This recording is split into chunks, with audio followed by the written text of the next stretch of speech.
Assalamu alaikum wa rahmatullahi wa barakatuh. Bismillah ar-Rahman ar-Rahim. Alhamdulillah wa salatu wa salam ala Rasulullah sallallahu alaihi wasallam. My brothers, my sisters in Islam, another very, very special episode with a dear friend of mine, Sheikh Daood. But how are you, Habibi? Ramadan Mubarak, belated one. Ramadan Mubarak to you, and may Allah subhanahu wa ta'ala allow you to catch Laylatul Qadr. Ameen, you too, and everyone who's watching, and the entire Ummah of Muhammad sallallahu alaihi wasallam. As usual, my brothers and sisters in Islam, we've been discussing this very, very interesting idea of imagining ourselves in the hereafter, sending letters to those who are still alive, and warning them or giving them good news about what to expect when they get there.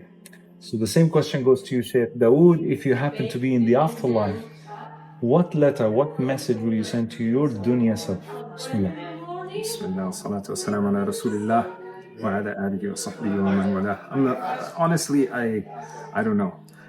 It's such a deep question. I do deep questions. And I think the answer would be very private too. Like I wouldn't share publicly advice that I would give to my own self, because I think every single person has personal things that they deal with.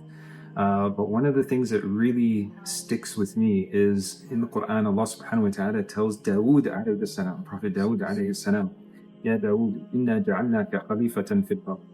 We put you as someone on this earth who's helping others, who's guiding others, who's people are looking at you as an example to assist them in whatever it is that they're going through in life. And I think that ayah continues where Allah subhanahu wa ta'ala also says, وَلَا تَتَّبِعِ الْهَوَىٰ. Right? Don't follow your whims and desires. And just before that, Allah subhanahu wa ta'ala says to govern people with truth. Right? فَحْكُمْ بَيْنَهُمْ بِالْحَقِّ. Right? So Allah subhanahu wa ta'ala tells Prophet Daood alayhi salam this. And for me personally, because my name is Daood alayhi salam, Daood. But may Allah have mercy on him. But you see, when I was a kid, I always I wanted to know more about Prophet Daood alayhi salam, because I was like, why did my parents name me this? And so for me, it felt like, okay, there's certain lessons in being named this name that I should take from the Quran and look at what Allah subhanahu wa ta'ala said to this prophet of his, and what can I learn from it as well. So for me, I think those three things are really important. First of all, if Allah subhanahu wa ta'ala chose you to be someone that is learned, someone who learns, and someone who teaches what you learn, then make sure that you convey that message in the right way, but you implement it in your life, right? And don't be the person, as we know, don't say that which you don't do, right? Don't tell other people to do something when you yourself are not doing it. And there is a warning in the Quran about this. Absolutely. Remind me of the ayah, subhanAllah. لِمَ تَقُولُونَ مَا لَا تَفْعَلُونَ كَبُرَ مَقْتًا عِنْدَ اللَّهِ أَن تَقُولُوا مَا لَا تَفْعَلُونَ. So it's a grave sin, it's a grave matter in the sight of Allah to say something that you don't act upon. Correct. So if we are, going to look at us giving advice to our current selves, I think for me it would be, make sure that you are truthful to Allah subhanahu wa ta'ala, genuine. You don't do what you do for the sake of the attention of people or showing off or recognition. You do it because you do it for the sake of pleasing Allah. And if you don't, then you shouldn't do it. Step one. Step two, make sure that you're going to help people using proper, adl, proper justice in the way that you assist them. And lastly, don't follow your whims and desires.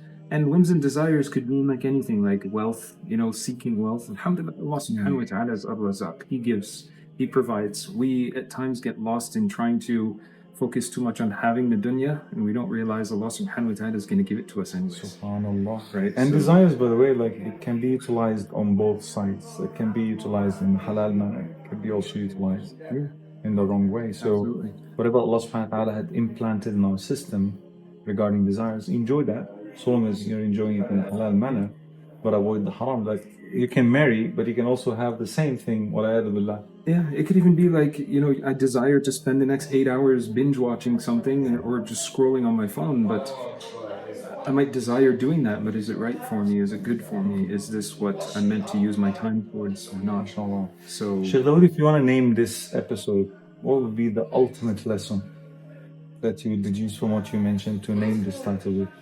I'm putting you on the spot. yeah, Is it tame your desire, for example, or What would be the ultimate? Tame your desires. You're gonna get a lot of clicks, man. People will be like, clickbait. I don't know. You're more creative with that stuff than me. You've been in the media scene for a long time. Jazakallah khair, Shaykh. May Allah bless you. Guys, we're still waiting for your letters as well in the comments below, inshallah ta'ala. May Allah subhanahu wa ta'ala make us among those who hear the words of Allah and the teaching of our beloved Prophet sallallahu alaihi wasallam and follow them to the best of our ability. Ameen, ameen, ameen. Jazakallah khair. Assalamu alaikum wa rahmatullahi wa barakatuh.